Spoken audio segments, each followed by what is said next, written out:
Clint Eastwood is not only a Hollywood legend, he is a true icon whose impact on the entertainment industry has been felt for over 6 decades. He has a staggering fortune of $375 million and has captivated audiences with his unforgettable tough guy parts. Clint Eastwood's life is just as fascinating as his famous roles. Besides making his mark on the big screen, Eastwood also has a very fancy lifestyle, with a giant estate and a collection of expensive cars. Let's take a look at this Hollywood legend's amazing journey and impressive way of life. You will find it very impressive. Clint Eastwood is a famous actor, director, writer, and even former politician. On his way to becoming a star, he made more and more money, which shows how popular he was at the box office in 1968. He played the lead role in the Western thriller Hongam. A groundbreaking deal gave him 25% of the film's net box office earnings, along with an impressive $400,000. This was an early sign of his rising power in Hollywood. That same year, he doubled his earnings with a $1 million payday for Coogan Bluff. In 1968, Eastwood got a giant salary of $750,000 for the movie Where Eagles Dare.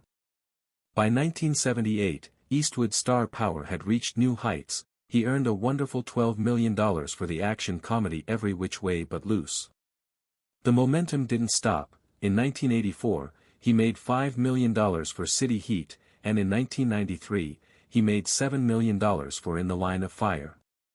With each role, Eastwood not only built an iconic career but also cemented his reputation as one of the highest-paid actors of his time. Clint Eastwood was born on May 31, 1930, in San Francisco.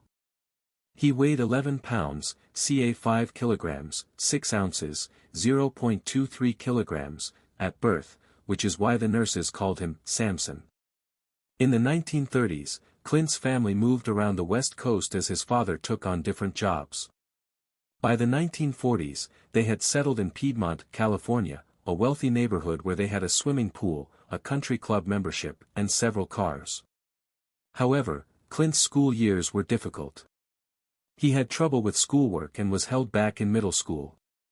His rebellious behavior led to discipline problems, including being expelled from Piedmont High School for writing an inappropriate message on the school's athletic scoreboard.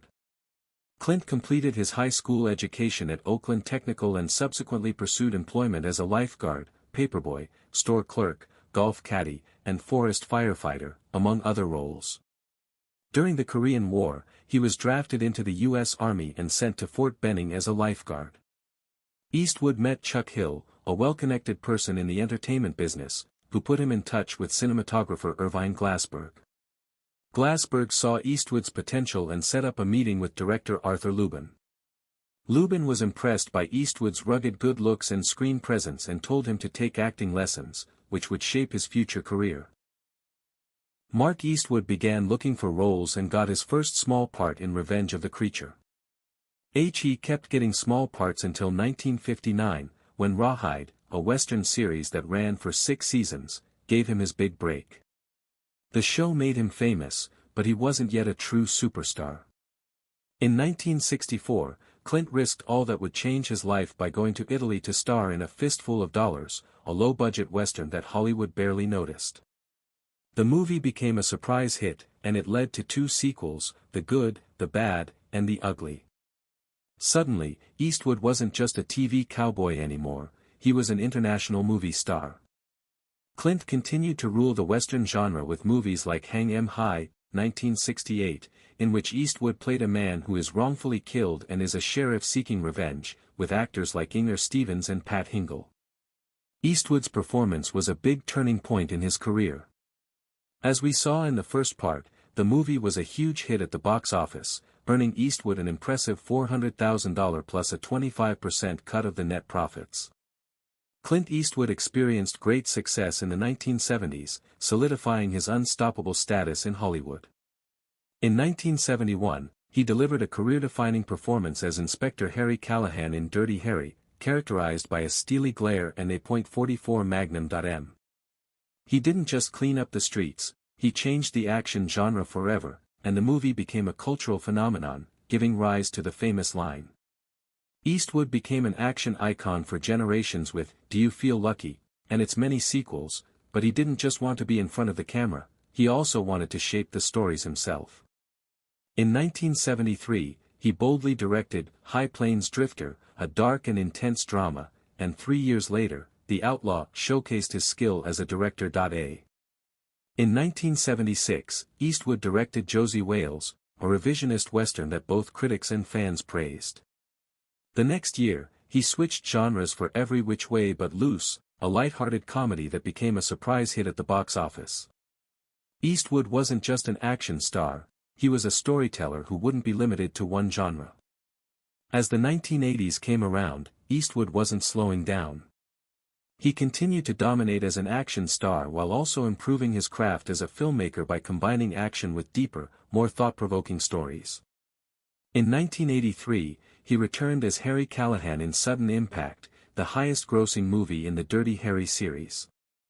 But it was 1985's Pale Rider that really turned heads, a hauntingly beautiful western that solidified his directing style. Finally, in 1988, he stepped out of his comfort zone with Bird, a deeply personal biopic about jazz legend Charlie Parker. Eastwood won a Golden Globe for Best Director in the 1990s for this movie, which showed how well he could tell complicated and emotional stories. Eastwood had officially entered his golden era not just as an actor but as one of Hollywood's most respected filmmakers. In 1992 he gave the Western genre one final brutal masterpiece with Unforgiven. More than just a cowboy flick, it was a raw introspective deconstruction of violence, morality and justice. The film won 4 Academy Awards including Best Picture and Best Director, marking Eastwood's triumphant arrival as a world-class auteur. But he wasn't done surprising audiences. In 1995 he delivered one of his most emotional performances in The Bridges of Madison County, a romantic drama opposite Meryl Streep. By 1997 he was diving into political thrillers and literary adaptations with Absolute Power and Midnight in the Garden of Good and Evil, proving once again that he was more than just a cowboy with a gun. He was a masterful storyteller. Even in his 80s, Eastwood showed no signs of slowing down. In 2008 he directed Gran Torino, a film that became a cultural sensation and reaffirmed his box office dominance after decades in the industry. 6 years later, American Sniper 2014 took the world by storm, earning over $540 million globally and securing 6 Oscar nominations. And just when people thought he might finally retire, he made a triumphant return in 2018's The Mule, proving at 88 that he could still captivate audiences in 2021. At the age of 91, Eastwood directed and starred in Cry Macho, a reflective neo-western about aging and second chances, a theme that mirrored his own journey. Then in 2024 Eastwood prized fans when Eastwood announced Juror No. 2, a legal thriller starring Nicholas Hoult and Toni Collette. The story is about a juror who is torn between keeping a dangerous secret and doing the right thing by telling the truth, even if it puts him in danger. With Juror No. 2, Eastwood not only returns to the thriller genre, but he also wants to end his illustrious career on a high note. If this is, in fact, his last movie, it will be a fitting tribute to one of the greatest movie directors ever, from the dusty streets of the Old West to the grand stages of the Academy Awards. The life story of Clint Eastwood is truly remarkable. Even after he stops directing movies, Eastwood's legacy will continue to entertain, inspire, and remind us of what real Hollywood greatness looks like. Eastwood's long-lasting success has given him a life that many people only dream of. He has built an impressive real estate portfolio, mostly in his home state of California. His properties have increased in value, showing his good taste and smart investments. Let's take a closer look at one of his most renowned estates is a Spanish-style gem located in Carmel. Clint Eastwood's, one of his most famous homes, was in Carmel by the Sea, California, a beautiful coastal town he has been connected with for decades. This home, which was built around 1924, is in the classic Spanish Revival style, with red-tiled roofs, white stucco walls, arched doorways, and elegant balconies that reflect the architectural charm of the time. The estate is about 4,400 square feet, ca 4A, and has 4 bedrooms, each with large windows that let natural light in and offer stunning views of the surrounding landscape. The interior has been finished with fine details like exposed wooden beams and hardwood floors, and vintage fireplaces. And large terraces create a luxurious but nature-connected atmosphere. The property also has lush, well-kept gardens that offer a peaceful retreat. One of the best part, the large courtyard with stone pathways, where the owner can enjoy the cool ocean breeze and the peaceful beauty of Carmel, is one of the best features. GHT this house in the 1980s, but the exact price he paid for it is still unknown. After owning it for more than a decade, he sold it in 1996 for about $22.25 million. At that time, Eastwood was at the top of his career, with a string of hit movies and a government job as mayor of Carmel. He lived in by the sea from 1986 to 1988.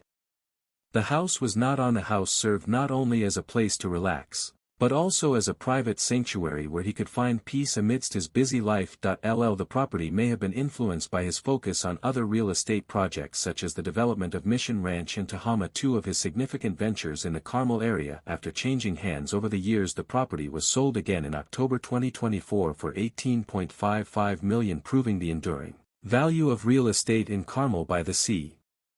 Especially homes with rich history and connections to legendary figures like Clint Eastwood. Tehama, a luxury eco-friendly enclave in Carmel. In the early 1980s, Clint Eastwood purchased a sprawling 500-acre property in the hills overlooking Carmel and Monterey Bay. Over the years he continued acquiring adjacent land, expanding his holdings to an impressive 40 acres. For decades the land remained untouched, preserved in its natural state. Eventually Clint had a vision. He transformed the property into an exclusive private community while maintaining a vast nature preserve. This ambitious project became Tehama, a high-end eco-friendly residential enclave and country club. Tehama is meant to be both luxurious and eco-friendly.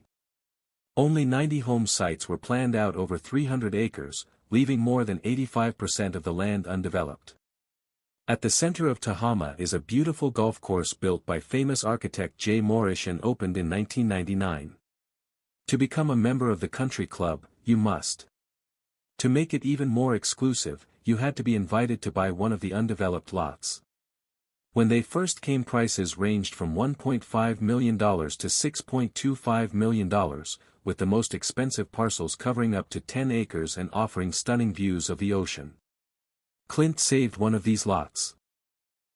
The built a beautiful 16,000 square foot villa on a most wanted 14-acre estate, just a short golf cart ride from the main clubhouse and restaurant.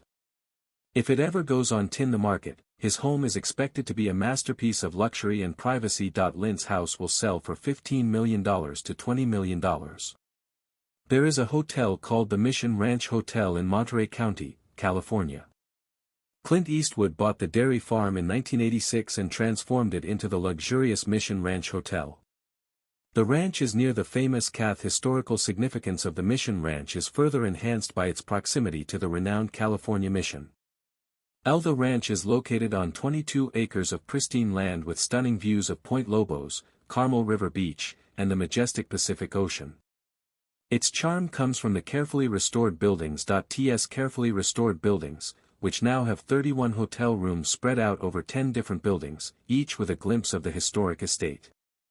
Mission Ranch is more than a hotel, it immerses guests in nature and the land's history. At the on-site restaurant, guests can enjoy classic American food while taking in the peaceful view of sheep grazing. Around the nearby fields, the restaurant is also known for its lively piano bar. This makes the meal more local and enjoyable. WN Carmel, with its beautiful and charming rooms, is the perfect place to stay. Lace for people who are keen to explore the area while also having a peaceful vacation. Mission Ranch is also a favorite place to celebrate important events. Its beautiful setting makes it a great place for vacations, parties, and business meetings. For people who want to stay active while they're there, the ranch has the Mission Ranch Tennis and Fitness Club. Guests can use various facilities to improve their stay. The ranch has a rich past, a beautiful setting, and special things to offer. Mission Ranch is a real gem in Carmel that gives every visitor an unforgettable experience. Clint Eastwood, his longtime friends Peter Uber Roth and Richard Ferris, and other investors offered $820 million to buy Pebble Beach golf links in 1999, when the course was put up for sale by the Japanese company Lone Cypress Quarries. Their offer was lower than other bids, but it was accepted because they promised to complete the purchase within 10 days. Eastwood's giant popularity in Japan at the time may have also played a part in the seller's decision. Even though Eastwood was critical in making the deal happen, he is not the only owner of the golf course. Instead, he is one of the main investors in a larger ownership group. Over the years, the value of their investment has tripled, which has helped them become better at business. As a longtime resident of Pebble Beach and an avid golfer, Eastwood is actively involved in maintaining and improving the course, making sure it stays a top-notch spot. Pebble Beach Golf Links is one of the most famous golf courses in the world. It is located on the beautiful California coast and has a rich history. This course is not only a dream destination for professional golfers but also originally created by Jack Neville and Douglas Grant. Pebble Beach is a symbol of wealth and exclusivity. Golf Links opened in 1919, it became famous for its amazing seaside location, which gave players the perfect mix of natural beauty and difficult terrain. Over the past 100 years, the course has been updated several times while keeping its original charm. The design of the course's 18 holes, spanning approximately 6,800 yards, integrates seamlessly with the rugged coastal landscape. The course has a unique mix of seaside cliffs, rolling greens, and strategically placed sand traps. The short but dangerous par 37th hole is one of the most famous holes. It is very vulnerable to strong coastal winds. The beautiful 8th hole requires an accurate shot over a small inlet, and the famous 18th hole, which runs along the coast, is the finishing hole that everyone talks about. Pebble Beach Golf Links has been the site of many important tournaments, including the U.S. Open, which has drawn famous golfers like Jack Nicklaus, Tiger Woods, and Phil Mickelson. Professional golfers and famous people play at Pebble Beach. The AT&T Pebble Beach Pro-Am, held every year, adds to the course's global draw. Beyond golf, Pebble Beach is known for its high-end accommodations, like the Lodge at Pebble Beach and the Inn at Spanish Bay. Guests can enjoy world-class golf, fine dining, spa treatments, and outdoor activities along the beautiful California coast. For golf fans, a trip to Pebble Beach is an unforgettable experience. Clint Eastwood's historic Pebble Beach estate, Enda Este Madera, is known for its historic charm and exquisite Spanish-style architecture. This estate has been a beloved retreat for years, and Sh. Eastwood's deep appreciation for classic design, privacy, and the region's rich history shows in the estate. Built in the 1920s, it is a perfect example of timeless Californian elegance. Californian elegance, with traditional adobe walls, rustic wooden beams, red-tiled roofs, and meticulously landscaped gardens. Clint Eastwood bought Enda Este Madera in 1994 because he liked its historical importance and peaceful location in the private Pebble Beach community. Over the years, he carefully kept the estate's original charm. Over the years, he meticulously maintained the estate's original character while implementing minor modifications to enhance its comfort and utility. Oh, how much he loves classic architecture and peaceful coastal life. In 2023, Clint Eastwood put Enda Este Madera on the market for $9.75 million. The estate quickly drew the attention of high-end buyers, and real estate fans and high-end buyers alike were drawn to the estate because of its rich history, prime location, and Eastwood's famous status. In addition to its historical value, the property is worth this is due to its proximity to the renowned Pebble Beach Golf Links and its breathtaking views of the Pacific Ocean. With Hollywood legacy history, this one-of-a-kind home is a real gem in the prestigious Pebble Beach community. Clint Eastwood is a movie legend, but he also has a deep passion for cars. His collection is a fascinating mix of vintage classics and high-performance machines, and each one has a story that shows how much he values history and how much he loves new ideas. One of the most intriguing is the GMC Typhoon, a high-performance SUV that shook the automotive world in 1992. While SUVs are usually built for utility, the Typhoon was a game-changer. The sleek yet rugged design housed a turbocharged V6 engine that could go from 0 to 60 miles per hour, ca 97 kilometers per hour, in just 5.3 seconds, which was wonderful for its time. This blend of power and practicality has made it a coveted gem among car lovers, and for Eastwood, it's proof of his love for cars that push the limits. But Eastwood's collection isn't just about speed and luxury, it also includes charming oddities like the Morris Minor Countryman, which came out in the late 1940s and was unique because of its wooden-framed rear body. Small, stylish, and incredibly easy to move around. The Morris Minor was excellent for getting around tight streets. It added an unexpected but welcome touch to Eastwood's collection of rare vintage cars and cutting-edge sports cars. Clint Eastwood's collection extends beyond a mere collection of cars, it embodies his larger-than-life persona. Each car has a story to tell and shows how much he loves making things. New ideas and the freedom of the open road charity. Eastwood has spent decades helping good causes, mostly in the areas of education, health care, and protecting the environment. One of his most important accomplishments has been his unwavering support for vet. Thank you very much to all who have served our country. T of money to many military charities and veteran aid programs. He regularly supports projects that help struggling veterans get housing, medical care, and job training, among other things. In addition, he often uses his fame to help raise money for causes that honor those who have given so much. Eastwoods has also made important contributions to the medical field by giving. Eastwoods has donated money to hospitals and medical research groups that work to treat deadly diseases.